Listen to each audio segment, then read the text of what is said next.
ಗಣೇಶನಿಗೆ ಗರಿಕೆ ಹುಲ್ಲಿನ ಮೇಲೆ ಅಷ್ಟೇಕೆ ಪ್ರೀತಿ ಎನ್ನುವುದು ತಿಳಿದರೆ ತಪ್ಪದೇ ನಿಮ್ಮ ಅಂಗಳದಲ್ಲಿ ಹುಲ್ಲನ್ನು ಬೆಳೆಸುವಿರಿ.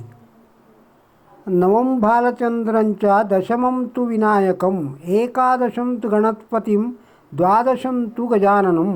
ಗಣಪತಿಗೆ 21 ನಮಸ್ಕಾರಗಳು ಏಕೆ ಮಾಡಬೇಕು? ನಮ್ಮ ದೇಹದಲ್ಲಿರುವ ಈ ಕೆಳಗಿನ ಅಂಶಗಳನ್ನು ಗಮನದಲ್ಲಿಟ್ಟುಕೊಂಡು ಮತ್ತು ಅವುಗಳು ವೃದ್ಧಿಯಾಗಲು ಮಾಡುತ್ತೇವೆ. ಎಡಗೈಯಿಂದ ಬಲಕಿವಿ, ಬಲಗೈಯಿಂದ ಎಡಕಿವಿ ಹಿಡಿದುಕೊಂಡು ದೇಹ ನೇರವಾಗಿ ಕುಳಿತು ಹೇಳಬೇಕು.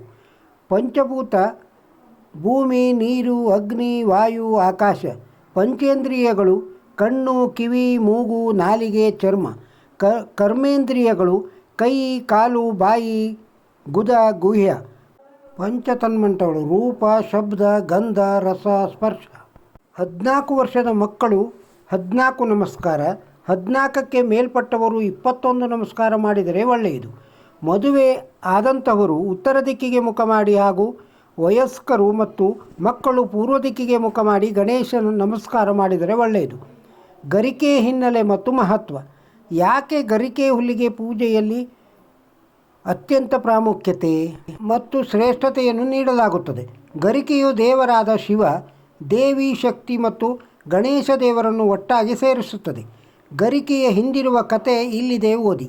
ಹಿಂದೂ ಧರ್ಮದಲ್ಲಿ ಗರಿಕೆ ಇಲ್ಲದೆ ಯಾವ ಪೂಜೆಯೂ ಸಂಪೂರ್ಣವಾಗುವುದಿಲ್ಲ. ಪವಿತ್ರವಾದ ಗರಿಕೆಯನ್ನು ಮೊದಲು ಪೂಜಿತನಾದ ಗಣೇಶನಿಗೆ ಅರ್ಪಿಸಬೇಕು.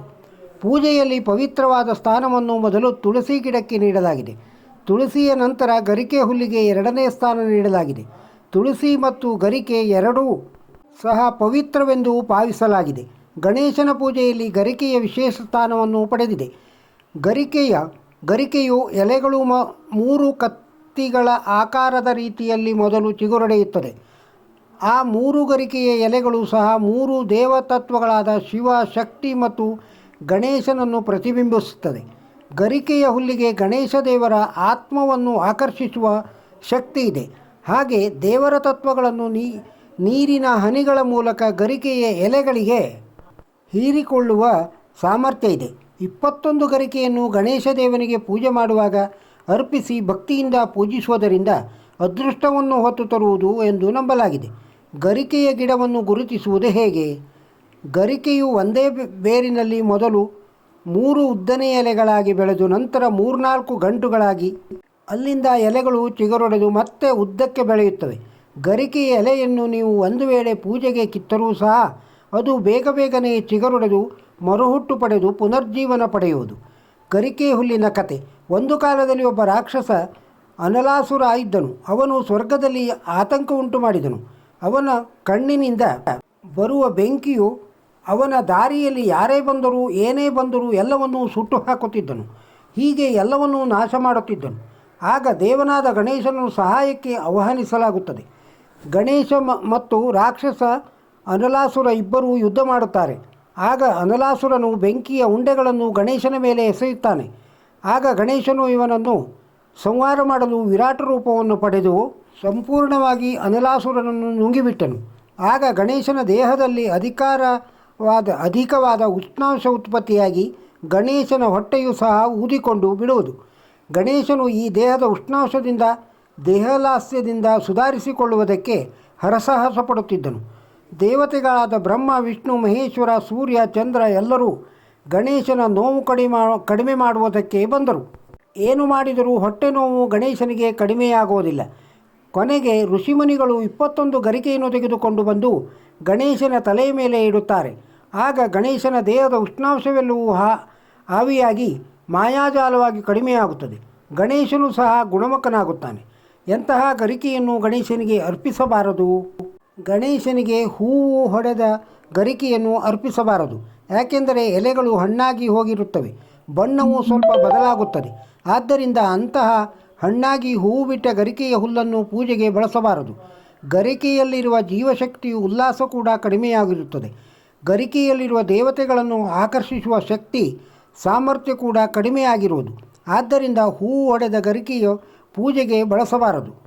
ಗರಿಕೆಯು ಆಯುರ್ವೇದ ಗುಣಮ ಹಾಗೂ ವಿಶಿಷ್ಟ ಹಿನ್ನೆಲೆ. ತೇನ ವೀನಾ ತೃಣಮಪಿಯಿಂದ ಚಲತಿ ಅಂದರೆ ಭಗವಂತನ ಚಿತ್ತವಿರದೆ ಹುಲ್ಲುಕಡ್ಡಿಯೂ ಅಲುಗಾಡದು ಎಂಬ ನುಡಿಗಟ್ಟಿನ ಹಿಂದೆ ಹುಲ್ಲಿನ ಬಗ್ಗೆ ಕೊಂಚ ಕೀಳುರಿಮೆ ಇದೆ ನಿಜ. ಆದರೆ ವರ್ಷಕ್ಕೊಮ್ಮೆ ಗೌರಿ ಗಣಪನ ಮುಡಿಗೇರುವ ಗರಿಕೆಯದು ಮಾತ್ರ ವಿಶಿಷ್ಟ ಹಿನ್ನೆಲೆ. ನಮ್ಮ ರಾಜ್ಯದ ದಕ್ಷಿಣದ ಕೋಡಿನಾಡು ಕೊಡಗು ಜಿಲ್ಲೆಯ ಪುಟ್ಟಹಳ್ಳಿಯ ಹೆಸರೇ ಕರಿಕೆ. ಅದರ ಹಿಂದೆ ಗರಿಕೆಯ ಹೆಸರೇ ಇದೆ. ಇತರ ದೇಶಗಳಲ್ಲಿ ಗರಿಕೆ ಒಂದು ಕಳೆ, ನಮಗೆ ಪೂಜಾರ್ಹ ಹುಲ್ಲು.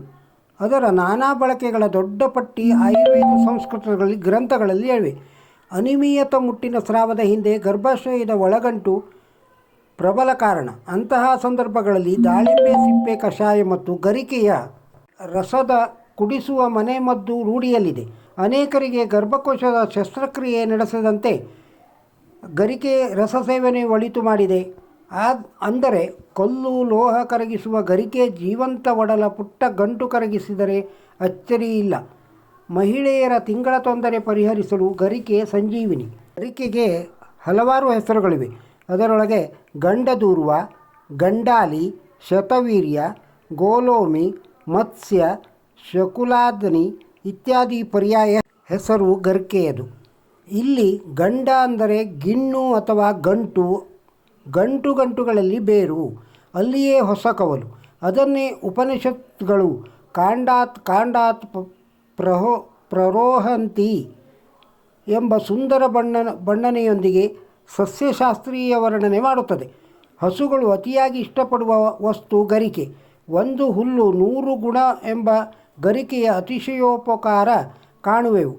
ನಿಮ್ಮ ಮನೆಯ ನಾಯಿ ಗರಿಕೆ ಹುಲ್ಲನ್ನು ಮೇಲುವ ಮತ್ತು ಕೆಲವೊಮ್ಮೆ ಉದರ ಶುದ್ಧಿ ಮಾಡಿಕೊಳ್ಳುವ ಪ್ರಕೃತಿ ಚಿಕಿತ್ಸೆ ಕಂಡಿದ್ದೀರಿ. ಚರಕ ಸಂಹಿತೆಯ ಜೀವನೀಯ ಅಂದರೆ ಜೀವನಕ್ಕೆ ಉಪಕರಿಸುವ ಗುಣದಲ್ಲಿ ಗರಿಕೆ ಇದೆ. ಜ್ವರ, ಮೈಯುರಿ, ಕಫ, ಉಲ್ಬಣತೆ, ಚರ್ಮಗಾದರಿ, ಗುಳ್ಳೆ, ನೀರುಡುವ ತುರಿಗಜ್ಜಿ, ಸರ್ಪಸುತ್ತು ಪರಿಹಾರಕ್ಕೆ ಗರಿಕೆ ಮದ್ದು. ಬಾಯಿ ರುಚಿ ಹೆಚ್ಚಿಸಿತು. ವಾಂತಿಗೆ ಕಡಿವಾಣ, ಮೂರ್ಛೆ ತಿಳಿವಿಗೆ ಗರಿಕೆ ಕಸದ ಮೂಗಿನ ಬಳಕೆಗೆ ಉಲ್ಲೇಖಗಳಿವೆ. ಎಂತಹದೇ ರಕ್ತಸ್ರಾವ ನಿಲುಗಡೆಗೆ ಗರಿಕೆ ಬೇಕು. ವಿಷಚಿಕಿತ್ಸೆಗೆ ಗರಿಕೆ ಉತ್ತಮ ಮದ್ದು. ಕೇರುಗಾಯದ ಮದ್ದಾಗಿ ಗರಿಕೆ ರಸದ ಲೇಪನ ಬಯಲು ಸೀಮೆಯ ಜನಪದ ವೈದ್ಯ. ಮೂತ್ರಕಟ್ಟು, ಉರಿ ಮತ್ತು ಕಲ್ಲು ಪರಿಹಾರಕ್ಕೆ ಗರಿಕೆ ರಸ ಪಾನ ಚಿಕಿತ್ಸೆಯಾಗಿದೆ. ಗರಿಕೆಯ ತುದಿ ಚಿಗುರು ಆಯ್ದು ತರುವಿರಿ. ಬರೋಬ್ಬರಿ 108 ಗಂಟು. ಅಂತಹ ಗರಿಕೆ ಚಿಗುರಿನ ಹಾರ ಗಣಪನಿಗೆ ಅರ್ಪಿಸಿರಿ. ಆದರೆ ಅದನ್ನು ಮರುದಿನ ಮೋರಿಗೆ ಎಸೆಯದಿರಿ. 150 ವರ್ಷಗಳ ಹಿಂದೆ ನಮ್ಮ ನೆಲದಲ್ಲಿ ಒಂದು ಪುಸ್ತಕ ಸಂಪಾದಿತ. ಅದರ ಹೆಸರು ಸಹಸ್ರಾರ್ಥ ವೃಕ್ಷಾದಿ ವರ್ಣನಂ, ಅಂದರೆ 500 ಗಿಡಮರಗಳ ಬಣ್ಣನೆ, ಹಾರದ ಗರಿಕೆ ಆಹಾರವಾಗುವ ಸುಂದರ ವರ್ಣನೆ. ಅಂತಹ ಗ್ರಂಥದ ಅಮೂಲ್ಯ ಮಾಹಿತಿ. ಗರಿಕೆ ರಸ ಕುಡಿಯುವ ನೀವು ಗರಿಕೆ ಹಾರದ ಪಲ್ಯ ಮಾಡಿ ಆಹಾರವಾಗಿ ಬಳಸಿರಿ. ಕಲ್ಲು ಕರಗಿಸುವ ಈ ಹುಲ್ಲು ಗಣಪನ ಹಬ್ಬದ ಉಂಡೆ, ಚಕ್ಲಿ, ಕೋಡುಬಳೆ, ಒಬ್ಬಟ್ಟು ಕರಗಿಸಿತಲ್ಲವೇ. ಈ ಗ್ರಂಥದ ಮತ್ತೊಂದು ಮಾಹಿತಿ ಕೂಡ ಸ್ವಾರಸ್ಯ. ಗರಿಕೆಯ ರಸವನ್ನು ತೆಗೆಯಿರಿ, ಬೆಲ್ಲದ ಪಾನಕ ಮಾಡಿ ಕುಡಿಯಿರಿ. ಅದು ಬಹಳ ತಂಪು. ಗರಿಕೆಯ ಹುಲ್ಲಿನಿಂದ ಒಂದು ದೊಡ್ಡ ಸಾಮ್ರಾಜ್ಯದ ಸ್ಥಾಪನೆಯ ಕಥೆಯೇ ಗೊತ್ತೇ. ನಂದರಾಜ್ಯದ ರಾಜಕುಮಾರರು ಒಮ್ಮೆ ರಸ್ತೆಯಲ್ಲಿ ನಡೆದು ಹೋಗುತ್ತಿದ್ದರು. ಒಬ್ಬ ಬ್ರಾಹ್ಮಣ ರಸ್ತೆ ಪಾಟಲಿಪುರದ ಹೆದ್ದಾರಿಯ ಗರಿಕೆಗೆ ತೊಡರಿಕೊಂಡು ಎಡವಿದ. ಆತನ ಶಿಕೆ ಬಿಚ್ಚಿಹೋಯಿತು.